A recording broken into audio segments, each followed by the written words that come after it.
Good morning, students. Welcome to class 12th Commerce. Subject is Accountancy. तो आज के इस सेशन में हम डिस्कस क्या करने वाले हैं? Tools of Financial Statement Analysis. Already we have finished analysis of financial statement in the previous session. तो आज की ये क्लास पूरी की पूरी बेस्ड है किस पर? टूल्स पर. तो आज हम फर्स्ट टूल डिस्कस करने जा रहे हैं फाइनेंशियल स्टेटमेंट एनालिसिस का, जो कि क्या है? Comparative and common size statement. तो आज हम किसमें से क्या डिस्कस करेंगे? First two tools, comparative and common size statements. Okay, तो स्टार्ट करने से पहले इस सेशन को सबसे पहले क्या डिस्कस कर लेते हैं? Learning outcomes. कि इस सेशन के हमारे लर्निंग आउटकम्स क्या क्या रहेंगे. Okay, after going through this session student will be able to discuss the meaning of different tools of financial statement analysis. यानी इस सेशन के बाद आप क्या क्या सीख पाएंगे कि हमारे पास फाइनेंशियल स्टेटमेंट एनालिसिस को, फाइनेंशियल स्टेटमेंट को एनालाइज करने के लिए कौन कौन से टूल्स अवेलेबल हैं. Secondly, they can easily develop the understanding and skills of preparation of comparative as well as common size financial statements. यानी स्टूडेंट क्या कर पाएंगे इस सेशन के एंड होने के बाद? इजीली ये समझ पाएंगे कि किस तरीके से हमें कंपैरेटिव स्टेटमेंट्स बनाने होते हैं और किस तरीके से हम बनाएंगे कॉमन साइज स्टेटमेंट्स. यानी उनकी अंडरस्टैंडिंग इस पर बहुत अच्छी हो जाएगी. वो ये सीख पाएंगे कि किस तरीके से हम इसे प्रिपेयर करते हैं. ओके, तो स्टार्ट करते हैं आज का सेशन हम. Tools of financial statement analysis, that is comparative and common size statements. Okay, before stating the meaning of tools of financial statement analysis, first of all we should understand the meaning of financial statement analysis. कि financial statement analysis होती क्या है? Financial analysis means the analysis of financial statements which shows the viability, stability and profitability of a business or sub business or a project. Okay, यानी हम financial statement को analyze करने वाले हैं with the help of some tools, and that analysis is known as financial statement, which is based on financial statements which are balance sheet and statement of profit and loss. यानी हम balance sheet को और statement of profit and loss को जब हम tools of analysis को apply करके analysis करते हैं, then that analysis is known as financial statement analysis. Okay? Okay, तो first of all we should discuss the tools for financial statement analysis. कि हमारे पास फाइनेंशियल स्टेटमेंट को एनालाइज करने के लिए, उसके एनालिसिस करने के लिए कौन कौन से टूल्स अवेलेबल हैं. तो first of the financial statement analysis tool is comparative statement. उसमें से पहला टूल कौन सा है? Comparative statement. A statement which shows the profitability and the financial position of the business of a firm for different periods of time in a comparative form reflecting financial data is known as comparative statements. एक ऐसी statement जो business की financial position को, उसकी profitability को दो different time periods के लिए, ध्यान रखना, दो डिफरेंट टाइम पीरियड्स के लिए उसके फाइनेंशियल डाटा को एनालाइज करके शो करती है कंपैरेटिव फॉर्म में. That statement is known as comparative statement. Okay, second statement is common size statement. एक ऐसी स्टेटमेंट जो कि बेस्ड होती है फाइनेंशियल स्टेटमेंट पर, जिस पे हम एनालिसिस तो करते हैं फाइनेंशियल स्टेटमेंट का, बट उसके लिए हम एक कॉमन बेस ले लेते हैं. क्या यूज कर लेते हैं? कॉमन बेस, कॉमन आइटम, जिस पर बेस्ड होता है हमारा हर आइटम ऑफ फाइनेंशियल स्टेटमेंट का. इसी वजह से, क्योंकि इसमें हर आइटम एक कॉमन बेस पर बेस्ड होता है, कॉमन आइटम पर बेस्ड होता है, इसी वजह से हम इस स्टेटमेंट को क्या बोलते हैं? Common size statements. Okay, our third tool is ratio analysis. ये टूल क्या दिखाता है? इस टूल के थ्रू हम दो डिफरेंट आइटम्स को रेशियो के बेसिस पर, on the basis of some ratios, हम एनालिसिस करते हैं. ये असेस करने के लिए कि उसकी बिजनेस की प्रॉफिटेबिलिटी कैसी है, उस बिजनेस की सॉल्वेंसी कैसी है, या वो बिजनेस कितना एफिशिएंट है, ये एनालाइज करने के लिए हम इस टूल का यूज करते हैं. तो इस टूल को हम क्या बोलते हैं? Ratio analysis. ये दो डिफरेंट आइटम्स को बैलेंस शीट की रिलेट करता है with the help of some ratios. Okay, that is why this analysis is known as ratio analysis. Our next tool of financial statement analysis is cash flow statement. It is also an important tool for financial statement analysis. It shows the inflows and outflow of cash and cash equivalents during an accounting period, classified under different heads. It is prepared according to Accounting Standard 3rd, which is the revised one issued by ICAI, that is institute of chartered accountant of India. एक ऐसी statement जो business के cash के inflow, cash and cash equivalent के inflow और outflow को एक different time period के लिए शो करती है डिफरेंट हेड्स में. इसको प्रिपेयर जो किया जाता है उसके लिए हम अकाउंटिंग स्टैंडर्ड 3rd का जो रिवाइज्ड वर्जन है उसको हम फॉलो करते हैं, जो कि इशू किसने किया था? ICAI ने. तो इसको भी एक इंपॉर्टेंट टूल की तरह यूज किया जाता है. इस टूल को हम किस नाम से बुलाते हैं? Cash flow statement. इसके अलावा भी कुछ और टूल्स हैं जो आपको, जिसके नाम आपको क्लियर होने चाहिए, मालूम होने चाहिए. That is trend analysis. Next one is funds flow statement and last one is break even point analysis. ये भी कुछ tools of financial statement analysis है, but in our syllabus in 12th commerce we have only 4 tools, that is comparative statement, number 2 common size statement, number 3 ratio analysis and number 4th is cash flow statement. okay तो अपना हम first tool start करने जा रहे हैं। First tool of financial statement analysis is comparative statement. एक ऐसी statement जिसके थ्रू हम एक फर्म के 2 डिफरेंट टाइम पीरियड्स के डाटा को, फाइनेंशियल डाटा को एनालाइज करते हैं कंपैरेटिव फॉर्म में, तो ऐसी स्टेटमेंट को हम कंपैरेटिव स्टेटमेंट बोलते हैं। यानी यहां पर जो कंपैरिजन होता है वो एक ही फर्म के 2 डिफरेंट टाइम पीरियड्स के लिए भी हो सकता है, और हम चाहें तो 2 डिफरेंट फर्म्स का भी कंपैरिजन कर सकते हैं। ओके यदि हम एक ही फर्म के 2 डिफरेंट टाइम पीरियड्स को स्टडी करते हैं, that statement is known as that comparison is known as, क्या कहते हैं उसे हम, intra firm comparison. Intra firm means एक ही फर्म के 2 डिफरेंट टाइम पीरियड्स की कंपैरेटिव स्टडी। जब हम यही स्टडी 2 डिफरेंट फर्म्स के बीच में करते हैं, then that comparison is known as inter firm comparison. Okay जब 2 डिफरेंट फर्म्स के बीच में कंपैरिजन होता है तो उसको इंटर फर्म कंपैरिजन बोलते हैं। जो 2 डिफरेंट टाइम पीरियड्स के लिए एक ही फर्म के लिए फाइनेंशियल डाटा को कंपेयर करते हैं तो उस कंपैरिजन को हम इंट्रा फर्म कंपैरिजन बोलते हैं। कलेक्टिवली जो स्टेटमेंट बनाई जाती है इस कंपैरिजन फॉर्म में, इस डाटा को एनालाइज करने के लिए, उसको हम कंपैरेटिव स्टेटमेंट्स बोलते हैं। ओके हमें ये तो क्लियर हो चुका है कि कंपैरेटिव स्टेटमेंट्स क्या होती है। Now we are going to study the purpose और यूटिलिटी और इंपॉर्टेंस ऑफ कंपैरेटिव स्टेटमेंट्स। क्या पर्पस है कंपैरेटिव स्टेटमेंट्स का, क्या फायदा है, क्या इंपॉर्टेंस है बेसिकली कंपैरेटिव स्टेटमेंट्स की। ओके तो हम ये डिस्कस कर लेते हैं। First point is to make the data simple and more understandable. यानी हम कंपैरेटिव स्टेटमेंट जब हम करते हैं, बनाते हैं जब ये कंपैरेटिव स्टेटमेंट्स, तो उससे डाटा एक तो सिंपल हो जाता है और उसे समझना भी बहुत आसान हो जाता है। Okay second point, it indicates the trend. इससे हमें ट्रेंड का पता लगता है कि फ्यूचर में क्या चीज हैपनिंग होने वाली है, क्या डाटा चल रहा है, किस तरीके से ट्रेंड चल रहा है, क्या फ्यूचर का फोरकास्ट है आपका, इसका पता हमें लग जाता है। ये इंडिकेशन देता है हमें उसकी तरफ।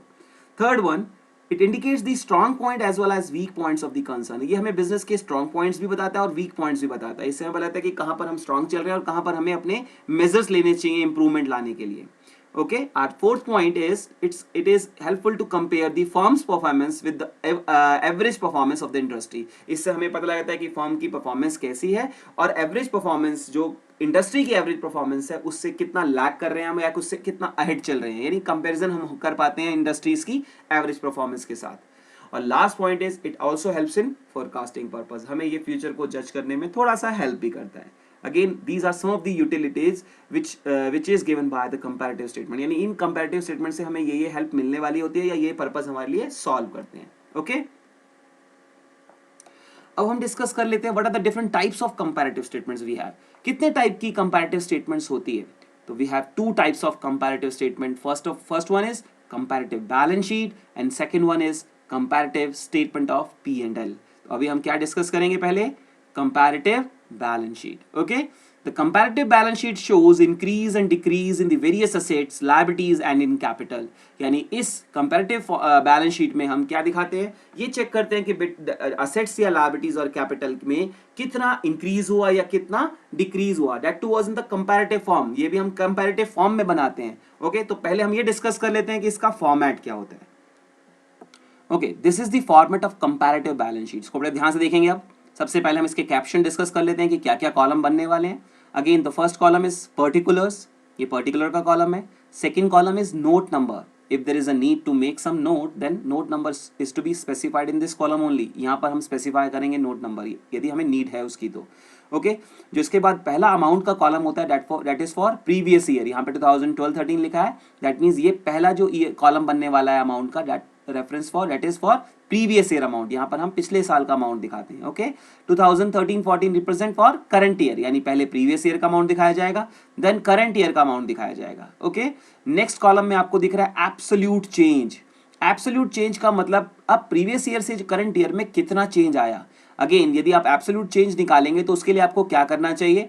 करंट ईयर के डाटा में से यानी इस कॉलम में से आप प्रीवियस ईयर का डाटा माइनस कर देंगे। That is why it is reference it is given there B- A। आप देख रहे हैं ना, पहले कॉलम को हमने प्रीवियस ईयर के कॉलम को हमने A से रेफर किया है, करंट ईयर के कॉलम को हमने बी से रेफरेंस दिया है और एब्सोल्यूट चेंज में हमने लिखा है B minus A, means current year के डाटा में से आप प्रीवियस ईयर का डाटा माइनस कर देंगे. Okay, that is referred by C col, C reference. किसके लिए हमने सी रेफरेंस यूज कर लिया. तो एब्सोल्यूट चेंज निकालने के लिए बेसिकली करना क्या होगा, करंट ईयर में से प्रीवियस ईयर का डाटा माइनस करेंगे. ओके, और लास्ट कॉलम जो होगा हमारा कंपैरेटिव बैलेंस शीट का, that is for percentage change. यहां पर हम ये चेक करने वाले हैं कि कितना परसेंटेज चेंज आया, यानी हमने जो अभी यहां पे चेंज निकाला था उसे प्रीवियस ईयर के डाटा से डिवाइड कर देंगे. यानी चेंज परसेंटेज निकालने के लिए, चेंज निकालने के लिए क्या करना पड़ेगा, यानी चेंज जो आपने ये सी निकाला, सी मींस एब्सोल्यूट चेंज जो निकाला, उसे हम ए से यानी प्रीवियस ईयर के डाटा से डिवाइड करके इनटू 100 कर देंगे. That is our percentage change. तो ये हमारी परसेंटेज चेंज निकल आएगी. Okay, these are the captions. ये कॉलम इतने बनने वाले हैं. बाकी आप देख रहे हैं यहाँ पर जो फॉर्मेट है ये that is for the balance sheet format. आपने balance sheet format already study किया हुआ है, तो ये वही फॉर्मेट लिखा हुआ है एज इट इज. तो आपने सभी आइटम्स को ऑर्डरली अरेंज करना है. जैसे टॉप पर सबसे पहले हमें हेडिंग लिखी हुई है, हमने नंबर 1 इक्विटी एंड लायबिलिटीज, फिर मेजर हेड्स, फिर सब हेड्स. जैसे फर्स्ट मेजर हेड क्या है, शेयर होल्डर फंड्स, उसके अंडर में सब हेड्स हैं share capital, reserves and surplus.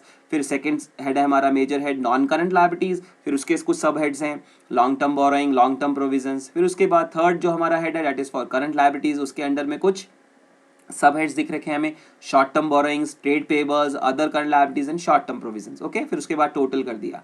तो आप देख रहे हैं ये कुछ सिमिलर कॉलम हमने बनाए हैं जो हमने बैलेंस शीट में बनाए थे. बट हमें जो ध्यान देना है, आपने देखा बैलेंस शीट जब हमने बनाई थी पहले, तो वहां पर हमने ये 4 ही कॉलम बनाए थे कंपैरेटिव फॉर्म में, particular, note number, previous year, current year. Okay, कई बार आप देखते थे कि प्रीवियस ईयर का डाटा आपको गिवन नहीं होता था, तो आप एक ही अमाउंट का कॉलम बनाते थे, that is for current year. But जब आप कंपैरेटिव बैलेंस शीट बनाएंगे, there is need to make 2 more columns. आप 2 कॉलम और बनाने वाले हैं. उसमें से जो पहला कॉलम है बहुत इंपॉर्टेंट है, एब्सोल्यूट चेंज, जिसमें आप करंट ईयर में से प्रीवियस ईयर माइनस करने वाले हैं. और अगला कॉलम जो बनेगा वो होगा परसेंटेज चेंज. उसमें आपने जो एब्सोल्यूट चेंज निकाला उसे आप प्रीवियस ईयर के डाटा से डिवाइड करके इनटू 100 कर देंगे. ओके, समझ में आ गया हमें ये फॉर्मेट. ओके, तो हम अब कंपैरेटिव बैलेंस शीट का एक एग्जांपल डिस्कस कर लेते हैं आपके साथ. एग्जाम्पल ले लेते हैं. देखिए आप इसमें एग्जाम्पल आपके सामने विजिबल है. First, the following are the balance sheet of J limited as at 31 March 2019 and 2020. Prepare a comparative balance sheet. आपको एक बैलेंस शीट का फॉर्मेट दे रखा है और आपको बोला गया है कि आप इसके बेसिस पर क्या बनाइए, कंपैरेटिव बैलेंस शीट बनाइए. इसमें कुछ चेंज नहीं है, ध्यान रख रहे हैं आप. देखिए कुछ भी चेंज नहीं है, आप एज इट इज ये कॉलम कॉपी करेंगे. बट इस बात का ध्यान रखना है कि आपको दिख रहा है कि यहाँ कंपैरेटिव फॉर्म में आपको सबसे पहले करंट ईयर का डाटा गिवन है, दिख रहा है ना, 31 मार्च 2020. बट आप एक्चुअली जब ये फॉर्मेट बनाएंगे, आपको मैंने बताया था कि सबसे पहले प्रीवियस ईयर का डाटा दिखाते हैं यहाँ पर. तो बस आपने आंसर जब इसका सोल्यूशन करने जाएंगे तो आप 2019 को पहले लिखेंगे और 2020 को बाद में. इस बात का हमें पहले ध्यान रखना है. ओके, तो लास्ट के जो 2 कॉलम होंगे हम आराम से सीखेंगे उसको कैसे हमने फिलअप करना है, कैसे हम उसे कैलकुलेट करेंगे. ओके, तो मैं आपके सामने सोल्यूशन लेके आ रहा हूं. तो आपने नोटिस किया सबसे पहले मैंने बोला पर्टिकुलर वही सेम है, नोट नंबर भी सेम है. 31 मार्च 2019 को हमने पहले ले आए क्योंकि मैंने बताया था पहले प्रीवियस ईयर का कॉलम होता है, फिर उसके बाद करंट ईयर का. ये ऑलरेडी आपने बस कॉपी पेस्ट किया. बेसिकली आपने जो आपको क्वेश्चन दे रखा था वहां से ऑर्डरली उतार लिया. बट कई बार ऐसा भी होगा कि आपके सामने ये ऑर्डरली डाटा नहीं होगा. In that case you have to prepare proper balance sheet format. जैसे आपको पता है आपने बैलेंस शीट पहले ही बनाई थी, उसी ऑर्डर में आप मेजर हेड्स और सब हेड्स दिखाते हुए पूरी बैलेंस शीट कंप्लीट कर लेंगे. ये 2 कॉलम ब्लैंक रखेंगे फिलहाल. इसी को हमने ध्यान से देखना है ये कैसे कैलकुलेट करने हैं. तो फर्स्ट कॉलम की बात करते हैं हम, एब्सोल्यूट चेंज. एब्सोल्यूट चेंज के लिए मैंने क्या बताया था फॉर्मूला, करंट ईयर के डाटा में से प्रीवियस ईयर का डाटा माइनस करेंगे. ओके, तो सबसे पहली आइटम हमें शेयर होल्डर फंड में दिख रही है शेयर कैपिटल. यहां पर आपको दिख रहा है एब्सोल्यूट चेंज कैसे निकालना है. इस 20 लाख में से आप ये 15 लाख डिडक्ट कर देंगे, यानी करंट ईयर में से प्रीवियस ईयर माइनस करने वाले हैं. तो आप चाहे तो यहां पर आपने एब्सोल्यूट चेंज मेंशन किया हुआ है, यहां चाहे तो आप current year minus previous year bracket में लिख सकते हैं. ओके, तो करंट ईयर का डाटा कितना है 20 लाख, प्रीवियस ईयर का डाटा कितना है 15 लाख. तो ये वैल्यू कितनी निकल आई 5 लाख. सिमिलर फॉर ऑल, यही स्टेप आपने सबके लिए कॉपी पेस्ट करना है, सबके लिए कंटिन्यू करना है. जैसे 3 लाख माइनस 4 लाख, 3 लाख में से 4 लाख माइनस करेंगे तो आपकी नेगेटिव फिगर में आती है 1 लाख, इसलिए हमने यहाँ ब्रैकेट का साइन लगा दिया है. ब्रैकेट रिप्रेजेंट्स माइनस फिगर, तो ये 1 लाख माइनस में, इसलिए हमने ब्रैकेट लगा दिया. Similarly 9 minus 6 is 3, 3 minus 2 is 1 and 35 minus 27 is 8. One more thing, ध्यान रखना है आपने हमेशा इसको इसी तरीके से सॉल्व करना है. कभी भी आप टोटलिंग ऐसे नहीं करेंगे, ऐसे करने से आपकी मिस्टेक हो सकती है. हमेशा आप करंट ईयर में से प्रीवियस ईयर डाटा ही माइनस करेंगे. इवन आप टोटल के अंदर भी यही पैटर्न को फॉलो करने वाले हैं. टोटल का भी अंदर आप यही पैटर्न फॉलो कैसे करेंगे, 35 minus 27 means 8 lakh. Okay, assets में भी एज इट इज यही पैटर्न फॉलो होगा. 20 minus 15 5, 9 minus 6 3, 3 minus 4 minus 1. So with in bracket 1 lakh, इसलिए हमने ब्रैकेट लगा दी। 3 minus 2 again 1 and 35 minus 27 is 8। तो आपने एब्सोल्यूट चेंज निकाल लिया इसका मतलब। ओके, एब्सोल्यूट चेंज समझ में आ गया सबको। अब नेक्स्ट कॉलम पे आते हैं percentage change. As I told you earlier कि परसेंटेज चेंज निकालने के लिए क्या करना पड़ेगा आपको, एब्सोल्यूट चेंज को आप डिवाइड करेंगे प्रीवियस ईयर के डाटा से और इनटू करेंगे 100। दोबारा देखिए, एब्सोल्यूट चेंज को निकालने के लिए, एब्सोल्यूट चेंज ऑलरेडी आप निकाल चुके हैं, परसेंटेज चेंज निकालने के लिए आपको क्या करना पड़ेगा, एब्सोल्यूट चेंज की फिगर को करंट प्रीवियस ईयर की डाटा से डिवाइड करके आप इनटू 100 कर देंगे। ओके ओके, तो हमारा नेक्स्ट स्टेप क्या है कि किस तरीके से हम परसेंटेज चेंज फाइंड आउट करेंगे। ओके, तो परसेंटेज चेंज के लिए ऑलरेडी मैं आपको बता चुका हूं कि क्या करना चाहिए हमें, हम एब्सोल्यूट चेंज फिगर को प्रीवियस ईयर की वैल्यू से डिवाइड करने वाले हैं 1 बाय 1, और ये हमने ध्यान रखना है, through out the column follow करना है ये रूल। मींस कैसे निकालेंगे परसेंटेज चेंज, एब्सोल्यूट चेंज के डाटा को 1 बाय 1 प्रीवियस ईयर के डाटा से प्रीवियस ईयर की वैल्यू से डिवाइड करेंगे और इनटू 100 कर देंगे। ओके, कैसे करने वाले हैं देखिए, जैसे पहले हमने पिक कर लिया फर्स्ट डाटा जो कि क्या है, देखिए यहाँ पर हमने देखा प्रीवियस ईयर का डाटा है, sorry absolute change is 5 lakh and previous year data is 15 lakh. तो 5 lakh divide by 15 lakh into 100, कैसे कैलकुलेशन होगी देखिए, 5 lakh divide by 15 lakh into 100। Similar process हमने फॉलो करना है पूरी सभी आइटम्स के लिए। एब्सोल्यूट चेंज पिक किया, जैसे next absolute change is -1 lakh, तो डिवाइड किया उसे प्रीवियस ईयर की फिगर से, means 4 lakh into 100, then answer is 25%। Again क्योंकि यहाँ पर जो एब्सोल्यूट चेंज था वो नेगेटिव था, that's why we put bracket in within bracket लिखा है हमने 25 को, तो यानी नेगेटिव फिगर दिखा रही है 25। Similarly for third one, 3 lakh upon 6 lakh into 100, 3 lakh इसमें एब्सोल्यूट चेंज है, 6 lakh is the previous year amount into 100, 50% आ गया ये हमने same through out the column हमने फॉलो करना है। और ये पूरा जो रिप्रेजेंटेशन हमने ये कैलकुलेशन दिखाया, this is for your sake. Okay, ये आपको वहां पे कैलकुलेट अपने आप से करना है रफली, and you have to put the final figure जो कि हमारी परसेंटेज चेंज है, इस तरीके से आप कैलकुलेट कर पाएंगे जैसे हमने यहाँ पे निकाल के लिखी हुई है। तो आप रफली ये कैलकुलेशन कर सकते हैं जैसे हमने किया यहाँ पर, और उसे फाइनली इस स्टेटमेंट में पुट अप कर सकते हैं। ओके, ये लास्ट कॉलम जो परसेंटेज चेंज है वो इसी तरीके से निकालने वाले हैं। एब्सोल्यूट चेंज कैसे निकालेंगे, करंट ईयर की फिगर में से प्रीवियस ईयर की फिगर, यदि ऐसा करते समय कोई नेगेटिव आ रहा है तो आपने ब्रैकेट लगा देनी है। सिमिलर यहाँ पर जब ब्रैकेट लगाइए तो परसेंटेज चेंज में भी वो ब्रैकेट आएगा। परसेंटेज चेंज निकालते समय आप क्या करने वाले हैं, एब्सोल्यूट चेंज डाटा को प्रीवियस ईयर से 1 बाय 1 डिवाइड करके इनटू 100 करते हुए जाएंगे और आपका परसेंटेज चेंज फाइंड आउट हो जाएगा। ओके, इस तरीके से हमने प्रिपेयर कर लिया पूरा comparative balance sheet. Okay okay, अब हम स्टार्ट करते हैं अपनी next comparative statement, that is comparative income statement. इसका ऑल्टरनेट नेम क्या है, कंपैरेटिव स्टेटमेंट ऑफ P&L। तो सबसे पहले इसका फॉर्मेट की बात कर लेते हैं, कैसे बनती है ये कंपैरेटिव इनकम स्टेटमेंट। टॉप पर टाइटल आ जाएगा और साथ में हम लिख देंगे कंपनी का नाम, ऑफ कंपनीज का नाम, फिर उसके नीचे पीरियड आ जाएगा जिस भी पीरियड के लिए हम बना रहे हैं, जैसे for the year ending 31 March 2019 and 2020। In are के जैसे मैंने कॉलम की हेडिंग रखी है, पर्टिकुलर पहला कॉलम हो जाएगा।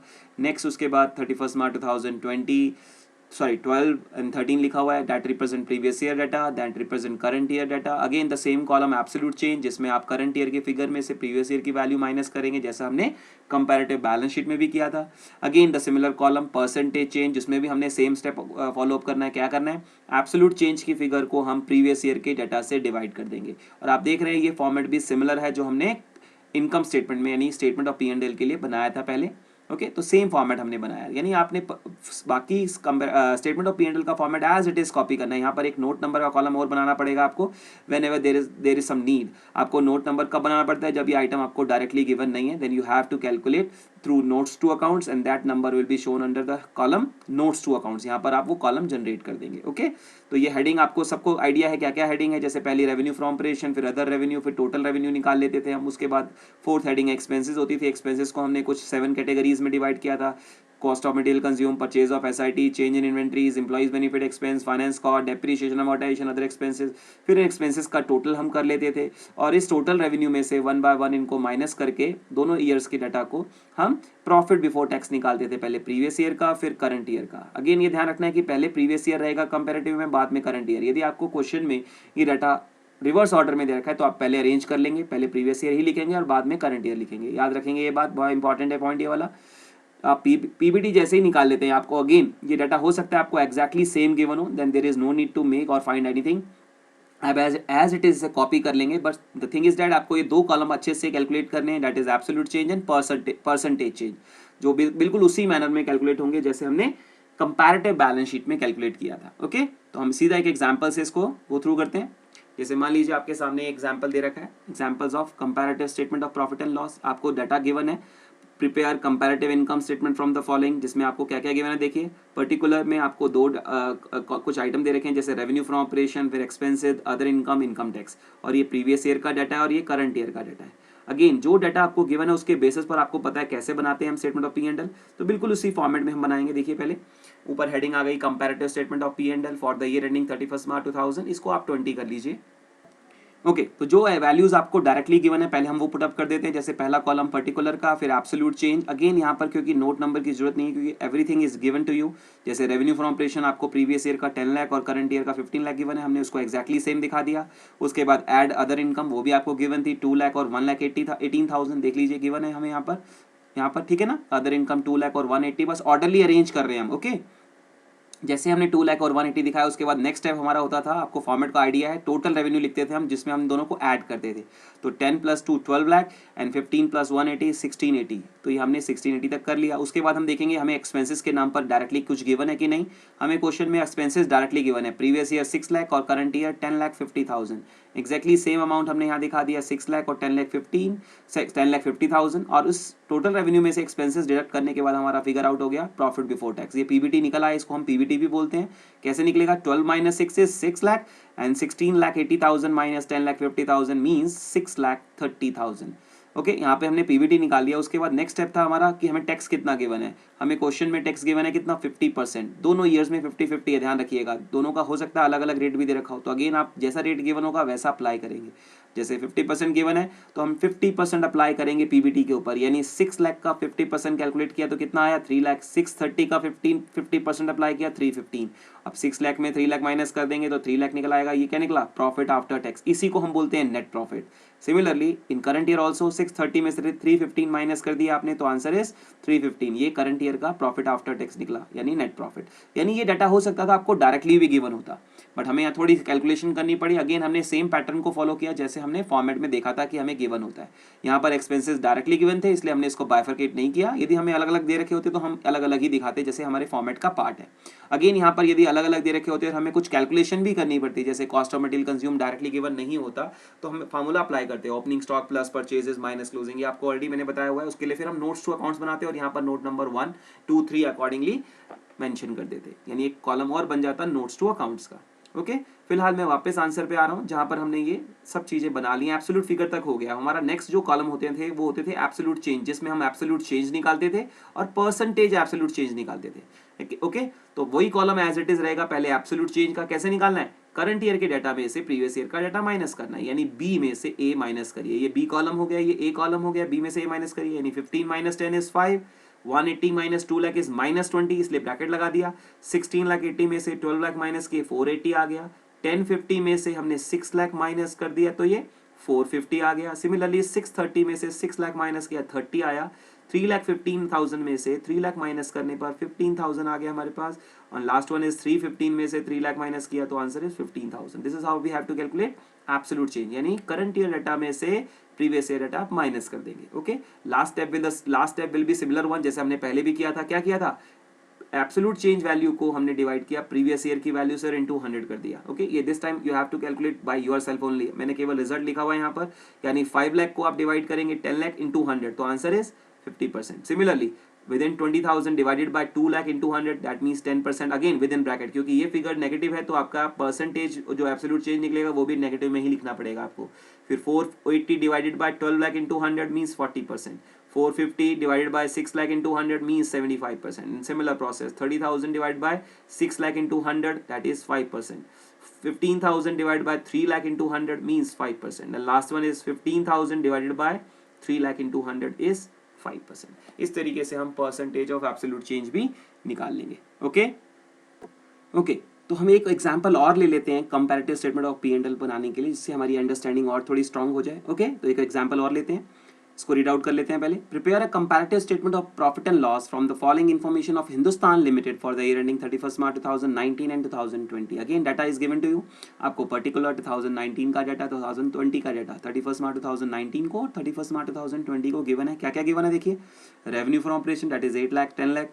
Next one is cost of revenue from operation that is 60% of sales. ध्यान से देखिएगा यहाँ पर ये क्या लिखा है, मेंशन किया हुआ है 60%, तो ये 60% of sales, sales means revenue from operation, यानी आपको 8 लाख का 60% कैलकुलेट करना पड़ेगा। दिस टाइम ये cost of revenue from operation जो था ये आपको गिवन है, ये एडिशनल आइटम है। अगेन आपने देखा होगा कि हमने जब स्टेटमेंट ऑफ P&L बना रहे थे वहाँ पर कहीं भी मेंशन नहीं है cost of revenue from operation, तो हमें यहाँ पर थोड़ी कैलकुलेशन करनी पड़ेगी। अगेन यहाँ पर भी हमें ध्यान रखना है कि आपको सेल्स का ही 60% निकालना है। Sales is revenue from operation, यानी अगेन 60% ऑफ 10 लाख, तो अगेन ये 6 लाख आ जाएगा, ये हम खुद कैलकुलेट करेंगे। इंप्लॉइज बेनिफिट एक्सपेंसेस आपको गिवन है, that is 10% of cost of revenue operation. Again cost of revenue आप यहाँ से जो कैलकुलेट करेंगे उसी का 10% हम निकाल लेंगे, तो ये इंप्लॉइज बेनिफिट एक्सपेंसेस निकल जाएगा। और करंट ईयर के केस में ये 15% है, यानी अगेन जो आप यहाँ पर revenue from operation, cost of revenue from operation निकालेंगे उसका 15% निकाल देंगे, तो ये इंप्लॉइज बेनिफिट एक्सपेंसेस आ जाएगा। और हमें जो इनकम टैक्स का जो रेट गिवन है वो 50% और 50% दोनों ईयर्स के लिए गिवन है। तो स्टार्ट करते हैं, इसको कैसे कैलकुलेट करेंगे। तो सबसे पहले हमने क्या लिख दिया, फॉर्मेट वैसे ही बना लिया जैसे हमने पहले बनाया था। पहला कॉलम पर्टिकुलर, फिर नोट नंबर 2019, 2020, एब्सोल्यूट चेंज और परसेंटेज चेंज। दिस टाइम आप देख रहे हैं कि हमने यहाँ पे नोट का कॉलम बनाया, दिख रहा है ना आपको नोट नंबर का। अब फॉर्मेट बिल्कुल वही है, देखिए सबसे पहले टॉप पर क्या लिखा, रेवेन्यू फ्रॉम ऑपरेशन, फिर अदर इनकम, फिर टोटल रेवेन्यू, फिर एक्सपेंसेस को कैटेगराइज किया, फिर cost of revenue from operation. आपको याद होगा यहाँ पर हम लिखते थे कॉस्ट ऑफ मटेरियल कंज्यूम लिखते थे पहले, है ना। दिस टाइम क्योंकि हमें cost of revenue from operation given है तो हमने डायरेक्टली वही लिख दिया, cost of revenue from operation. उसके अलावा हमें कुछ एम्प्लॉइज बेनिफिट एक्सपेंसेस दे रखे हैं, वो भी हम यहाँ पे कैलकुलेट कर देंगे, ठीक है। ओके तो यहाँ पर हमारे टोटल एक्सपेंस उनको जोड़ के निकल जाएंगे। तो हमारा बेसिक टास्क जो है, हमें आपने नोटिस किया होगा क्वेश्चन में cost of revenue operation 60% of sales है और employees benefit expense 10% of revenue for operation है प्रीवियस ईयर में और 15% है करंट ईयर में। तो उसे कैसे कैलकुलेट करेंगे, पहले नोट्स टू अकाउंट्स बनाते हैं। तो पहले कॉस्ट ऑफ रेवेन्यू ऑपरेशन हमें गिवन क्या है, cost of revenue operation 60% of sales. तो सबसे पहले हमने 2019 के लिए कैलकुलेट किया। तो 19 के अंदर आप नोटिस कर रहे थे कि हमारा जो रेवेन्यू फॉर ऑपरेशन था वो 8 लाख था। तो यहां पर बताया गया है कि जो cost of revenue for operation है वो सेल्स का 60% है। सेल्स का मतलब यहां पर है किससे, रेवेन्यू फ्रॉम ऑपरेशन से, जो कि आपको गिवन है। देखिए आपको गिवन है कितना रेवेन्यू फ्रॉम ऑपरेशन, 8 लाख और 10 लाख करंट ईयर का। तो अभी इसी फिगर को यूज करते हुए हमने पहले 8 लाख का 60% निकाल दिया, तो 2019 का निकल आएगा कॉस्ट ऑफ रेवेन्यू ऑपरेशन। तो सबसे पहला स्टेप क्या हो गया आपका कि कॉस्ट ऑफ रेवेन्यू ऑपरेशन हम पहले किस ईयर का निकाल रहे हैं, प्रीवियस ईयर का। कैसे निकाल रहे हैं, पहले हमने प्रीवियस ईयर का हमने रेवेन्यू फ्रॉम ऑपरेशन ले लिया और उसका 60% कैलकुलेट कर दिया। तो ये कितनी वैल्यू निकल आई, 4,80,000। तो हमने पहला करंट प्रीवियस ईयर का तो निकाल लिया हमने यहाँ पर। ऐसे ही हम करंट ईयर का डाटा भी निकाल लेंगे। आप नोटिस करिए, देखिए करंट ईयर का भी सिमिलर, 10 लाख को डिवाइड किया हमने, 10 लाख का 60% कैलकुलेट कर दिया, तो ये 6 लाख निकल आया। तो ये 480 और ये 6 लाख हमने नोट नंबर 1 में निकाला। तो सबसे पहले इसको सब्स्टिट्यूट कर दीजिए यहाँ पर नंबर 1 में, 480 प्रीवियस ईयर का और 6 लाख करंट ईयर का। अगेन पहले हम इन दो कॉलम पर स्ट्रेस देंगे, बाद में ही कैलकुलेट करेंगे एब्सोल्यूट चेंज, ठीक है ना। पहले इस टेबल को पूरा कंप्लीट कर लेते हैं। अब नोट नंबर 2 में आते हैं जिसमें हमें एम्प्लॉइज बेनिफिट एक्सपेंसेस गिवन नहीं है। तो दोबारा देख लीजिए, एम्प्लॉइज बेनिफिट एक्सपेंस जो है वो 10% of cost of revenue from operation है। और अभी अभी आपने देखा हमने cost of revenue from operation अभी अभी फाइंड आउट किया, तो उसी फिगर को यूज करते हुए हम उसी का 10% और 15% निकाल देंगे। 10% किस केस में निकालेंगे, प्रीवियस ईयर में, और 15% किस केस में निकालेंगे, ध्यान रखिएगा इसमें। तो सबसे पहले हमने क्वेश्चन में थोड़ा सा एक बार थोड़ा चेंज कर दिया। मैंने यहाँ पे एम्प्लॉइज बेनिफिट एक्सपेंस दोनों में ही 10% of cost of revenue operation ले लिया, यहाँ पर भी 10% ही ले लिया, थोड़ा अपनी इजीनेस के लिए, जिससे आपकी थोड़ी कैलकुलेशन आपको समझने में आसानी हो। तो यहाँ पर हम ऑलरेडी पहले कॉस्ट ऑफ रेवेन्यू ऑपरेशन निकाल चुके हैं, आपने नोटिस किया। अब उसी को बेस लेते हुए, जैसे प्रीवियस ईयर का कॉस्ट ऑफ रेवेन्यू ऑपरेशन कितना आया था, 480, तो 480 का कितना परसेंट निकाल दिया हम, 10%, तो कितना आ गया ये वैल्यू, 48,000। सिमिलरली हमने करंट ईयर का कॉस्ट ऑफ रेवेन्यू ऑपरेशन कितना निकाला था, 6 लाख। अब 6 लाख का भी 10% ही निकाल रहे हैं हमने अगेन दोनों ही ईयर्स के लिए 10% ही ले लिया, तो यहाँ पर भी 10% कैलकुलेट कर लिया। तो ये कितनी वैल्यू आ गई, 60,000, यानी प्रीवियस ईयर का 48 और करंट ईयर का 60,000। हम यही वैल्यूज हम नोट नंबर 2 में जाके सब्स्टिट्यूट कर देते हैं, 48 एंड 60। तो आपने नोटिस किया हमने दोनों ही एक्सपेंसेस को कैलकुलेट कर लिया, पहला कॉस्ट ऑफ रेवेन्यू ऑपरेशन और दूसरा एम्प्लॉइज बेनिफिट एक्सपेंस। क्या हमें क्वेश्चन में कोई और खर्चा गिवन है, नो। उसके बाद इनकम टैक्स रेट गिवन है, हम जो लास्ट में एग्जीक्यूट करते हैं। तो सबसे पहले हमने क्या किया, इन दोनों एक्सपेंसेस को टोटल करके टोटल एक्सपेंसेस निकालिए, क्योंकि और कोई एक्सपेंसेस हमें क्वेश्चन में गिवन नहीं है। याद है ना आपको, देखिए हमने फॉर्मेट में क्या लिखा था, फॉर्मेट में हमने देखा था कि हमें सारे खर्चे दिखाने हैं, cost of material consume, purchase of SIT, ये सब चीजें क्वेश्चन में गिवन नहीं थी, दैट्स व्हाई हमने उसको इग्नोर कर दिया। ओके तो ध्यान रखना है यहाँ पर, हमने जब भी जैसे ही हमने कॉस्ट ऑफ रेवेन्यू ऑपरेशन दिखा दिया, उसके बाद हमने एम्प्लॉइज बेनिफिट एक्सपेंस दिखा दिया, हमने इसका टोटल कर देना है। तो इसको हम कैसे रेफरेंस करते थे, टोटल एक्सपेंस से। तो ये निकल आया 528 480 पर प्लस 48,000, तो ये कितनी वैल्यू निकल आई, 5,28,000। Similarly for current year 6 lakh plus 60,000 is 6,60,000। तो हम पीबीटी कैसे निकालते थे, आपको याद होगा, टोटल रेवेन्यू में से हम टोटल एक्सपेंस माइनस करते थे। तो 8 लाख में से 528 माइनस किया तो ये वैल्यू कितनी आ गई? 2,72,000, that is for previous year. Similarly for current year, current year के लिए भी सेम अप्लाई करते हैं। 10 लाख में से हमने 660 माइनस कर दिया तो कितनी वैल्यू निकल आई? 340। तो ये हमने करंट ईयर का भी पीबीटी निकाल लिया। अब हम देखते हैं कि हमें टैक्स रेट कितना गिवन है क्वेश्चन में अंदर। टैक्स रेट देख लीजिए, टैक्स रेट इज 50%। तो अब सीधा हम 50% अप्लाई कर देते हैं इसके ऊपर। तो 50% ऑफ 272 इज 136, 50% ऑफ 340 इज, यहाँ पर हम यहाँ पे देखेंगे कि हमारे पास डाटा क्या क्या अवेलेबल है। ओके, तो इसका मतलब हमने कहाँ तक निकाल लिया? पीबीटी तो हम निकाल चुके थे, वैसे प्रीवियस ईयर का 272 आ गया, ऐसे ही करंट ईयर का 3,40,000 आ गया। अब उसके बाद हमने इस पे 50% का टैक्स रेट अप्लाई कर दिया। तो 272 का 50% 1,36,000, सिमिलरली 340 का 50% 170। एंड फाइनली जब हम टैक्स माइनस कर देंगे इस पीबीटी से तो हमारा क्या निकल आएगा? प्रॉफिट आफ्टर टैक्स, जिसको हम क्या बोलते हैं? नेट प्रॉफिट बोलते हैं। तो अगेन वो भी फिगर कितनी आ जाएगी? 1,36,000 for previous year, 1,70,000 for current year. Okay, ये तो था हमारा नॉर्मल फॉर्मेट का पार्ट जो कि हमने ऑलरेडी पहले ही बनाया था स्टेटमेंट ऑफ पी&एल में। अब बात करते हैं एब्सोल्यूट चेंज की और परसेंटेज चेंज की। तो एब्सोल्यूट चेंज कैसे निकालते थे? आपको आइडिया होगा कैसे निकालते थे? करंट ईयर में से प्रीवियस ईयर की वैल्यू माइनस करके, यानी 10 लाख माइनस 8 लाख इज 2 लाख। फिर अगली अदर इनकम हमें गिवन नहीं है तो ब्लैंक छोड़ दिया हमने। Next is total revenue, again 10 lakh minus 8 lakh is 2 lakh, similar one. फिर 6 लाख में से 480 माइनस कर दिया, फिर फिगर आउट हो गया कितना? 1,20,000। Then 60,000 minus 48,000 is 12,000। Then 660 minus 528 is 1,32,000. Then 340 minus 272 is 68,000. Then finally 170 minus 136 is 34,000 and similar for last one, that is 170 minus the 136 is 34. तो इस तरीके से हमने एब्सोल्यूट चेंज फाइंड आउट कर लिया। अगेन द सिमिलर मेथड जो हमने percentage change में अप्लाई करना है। क्या अप्लाई करते थे परसेंटेज चेंज के अंदर? कि एब्सोल्यूट चेंज के जो वैल्यू है, हमारी डाटा जो है, उसे प्रीवियस ईयर की वैल्यू से डिवाइड करके इनटू 100 करते थे। ओके, कैसे करना है? यानी 2 lakh divided by 8 lakh into 100 means 25%। अगला कॉलम ब्लैंक है इसलिए हमने ब्लैश निकाल दिया उसमें भी। नेक्स्ट वाले में फिर 2 lakh divided by 8 lakh into 100 is 25। फिर 1,20,000 डिवाइड बाय 480 इंटू 100 इज 25%, 25 लिख दिया हमने। 12,000 डिवाइड बाय 48,000 इंटू 100 इज 25। यही प्रोसेस हम थ्रू आउट कंटिन्यू चलाएंगे और परसेंटेज चेंज फाइंड आउट कर लेंगे। ओके, तो आपने नोटिस किया हमने इसमें भी सेम पैटर्न को फॉलो किया।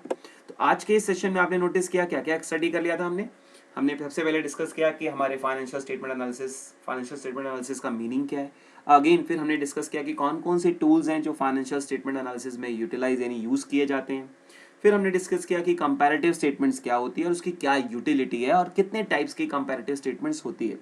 ओके, फिर हमने उसके फॉर्मेट को स्टडी किया कि कंपैरेटिव बैलेंस शीट कैसे बनती है and finally comparative statement of P and L कैसे बनता है, उसका फॉर्मेट क्या है, और उसको हमने समझने के लिए कुछ एग्जांपल्स भी साथ साथ डिस्कस किए। मैं होप कर रहा हूँ ये एग्जांपल्स प्लस जो हमने फॉर्मेट स्टडी किए ये आपको बहुत अच्छे से समझ में आ गया। अब आराम से आप घर पे इसके कुछ क्वेश्चंस अपने आप से भी मैनेज कर सकते हैं, खुद भी सॉल्व कर सकते हैं। ओके, तो आज की वीडियो अच्छी लगी होगी आपको। ओके, तो घर पे इन्हीं क्वेश्चंस को, इससे रिलेटेड क्वेश्चंस को भी आप घर पे प्रैक्टिस करिएगा और कोई क्वेरी या कुछ भी ट्रबल्स होगी आप मेरे से कमेंट सेक्शन में पूछ सकते हैं। Okay, that is all for the day. आज यहीं पे हम क्लास को ओवर करते हैं, सेशन को ओवर करते हैं। नेक्स्ट सेशन में फिर मिलते हैं नेक्स्ट वीडियो के साथ और नेक्स्ट टूल ऑफ एनालिसिस को हम स्टडी करेंगे, कंटिन्यू करेंगे। Till time, thank you so much for watching this video. Okay, thank you so much, take care, bye.